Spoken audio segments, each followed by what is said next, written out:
Students, मैं Sunil Kumar. Ideal education point online education में आज हम बात करने वाले हैं। हमारा लास्ट टॉपिक चल रहा था पीरियोडिसिटी ऑफ प्रॉपर्टीज, तो उसी में पहला टॉपिक अपन ने पढ़ा था एटॉमिक रेडियस। सेकंड टॉपिक हमारा है आयोनिक रेडियस। तो आयोनिक रेडियस क्या है? आयोनिक रेडियस आयनों की बात करें अपन तो दो टाइप के आयन होते हैं। एक होता है आपका नेगेटिव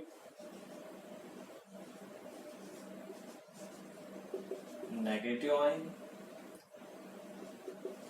और सेकंड होता है आपका पॉजिटिव आयन।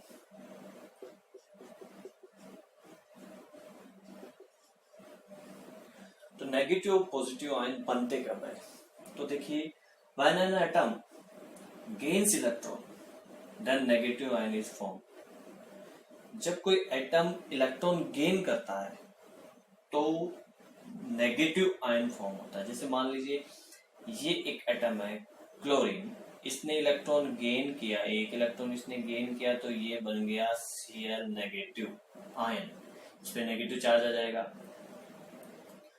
पॉजिटिव आयन कब बनता है? When an atom loses electron then positive ion is form. जब कोई एटम जो है इलेक्ट्रॉन क्या करे, लूज करे, तो पॉजिटिव आयन बनता है। जैसे मान लीजिए कि ये सोडियम है, ठीक है, अब इसने इलेक्ट्रॉन लूज कर दिया अपना, तो इस पे पॉजिटिव चार्ज आ जाएगा। यहाँ पे नंबर ऑफ इलेक्ट्रॉन 17 है, अब यहाँ पे 18 हो गए। यहाँ पे नंबर ऑफ इलेक्ट्रॉन्स 11 है, तो अब यहाँ पे 10 हो गए।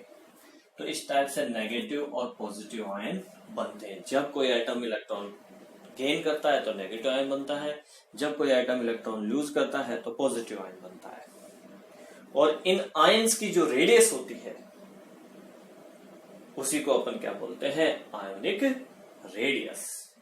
ये जो आयन बन गए, ये इसकी रेडियस एटॉमिक रेडियस होगी। इसकी रेडियस क्या होगी? Atomic radius. तो ये आयन बन गया तो इसकी आयोनिक रेडियस, ये एटॉमिक रेडियस और ये आयोनिक रेडियस।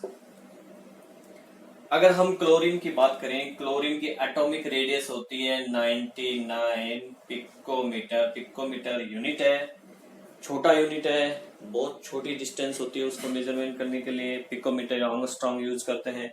तो पिकोमीटर 99 पिकोमीटर क्लोरीन के एटॉमिक रेडियस है। और इसके आयोनिक रेडियस की बात करें तो इसकी आयोनिक रेडियस होती है 181 पिकोमीटर। इसी टाइप से अगर सोडियम की बात करें, सोडियम की एटॉमिक रेडियस होती है 186 पिकोमीटर और इसकी आयोनिक रेडियस होती है 95 पिकोमीटर। तो यहाँ पे इनकी एटॉमिक रेडियस और आयोनिक रेडियस को देखकर ही आपको पता चल रहा होगा कि एटॉमिक, अगर नेगेटिव आयन की बात करें तो एटॉमिक रेडियस से नेगेटिव आयन की रेडियस क्या होती है? ज्यादा होती है।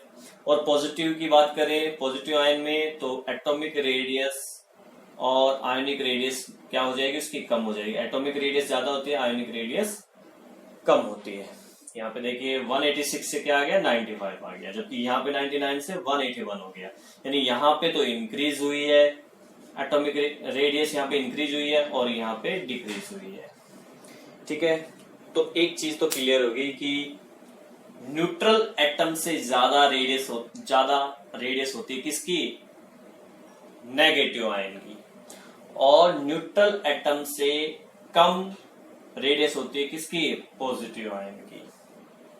ठीक है, ऐसा क्यों होता है? देखो मैं इसे एक्सप्लेन करके बताता हूं।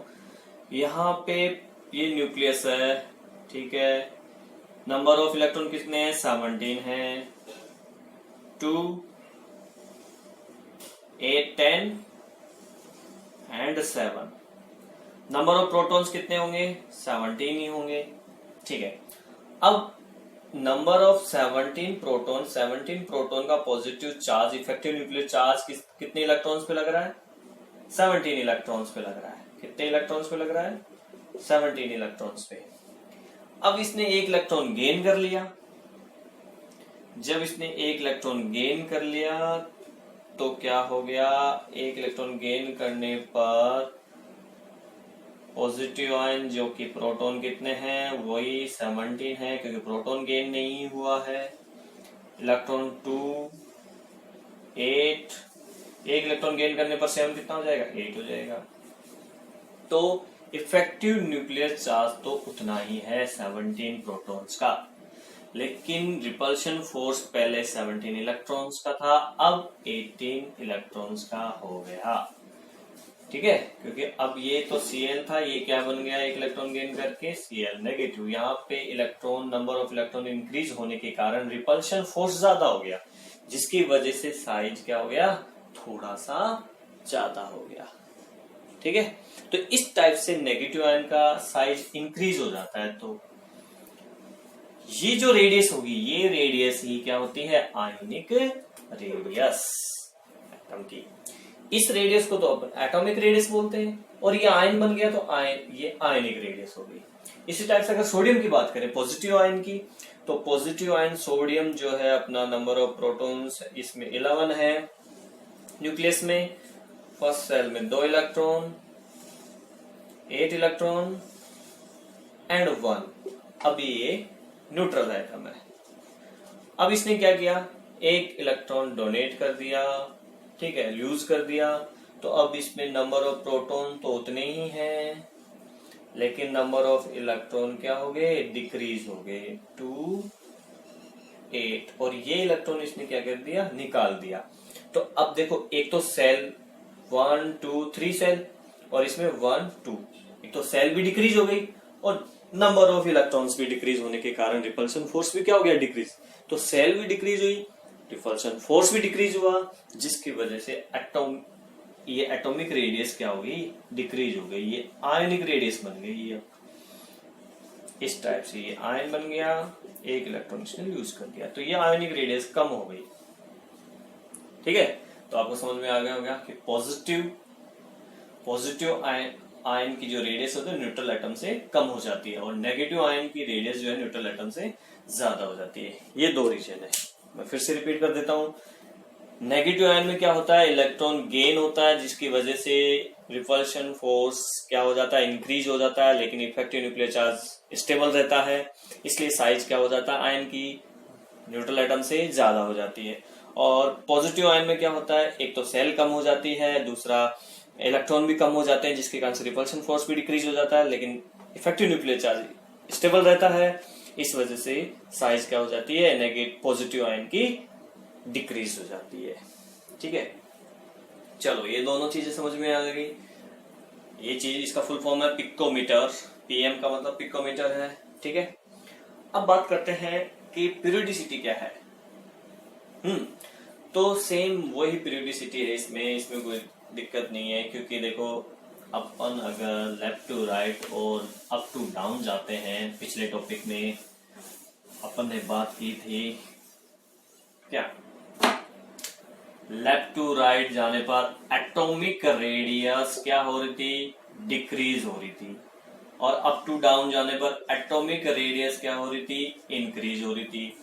तो आयोनिक रेडियस में भी यही चीज है। आयोनिक रेडियस में, क्योंकि ionic radius in neutral atom से बनती है, तो लेफ्ट टू राइट जाने पर आयोनिक रेडियस भी क्या होती है, डिक्रीज, और अप टू डाउन जाने पर आयोनिक रेडियस क्या होती है, आयोनिक रेडियस क्या होती है, इंक्रीज। रीजन सेम है, रीजन वही है कि लेफ्ट टू राइट जाने पर क्या होता है, इफेक्टिव न्यूक्लियर चार्ज इंक्रीज होता है।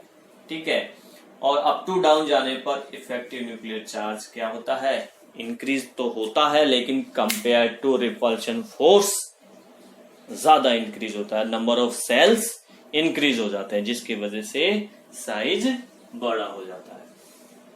ठीक है ना, तो ये पीरियोडिसिटी थी अपनी इसकी आयनिक रेडियस की। नेक्स्ट टॉपिक में स्टूडेंट्स अपन बात करेंगे आयोनाइजेशन एंथैल्पी की।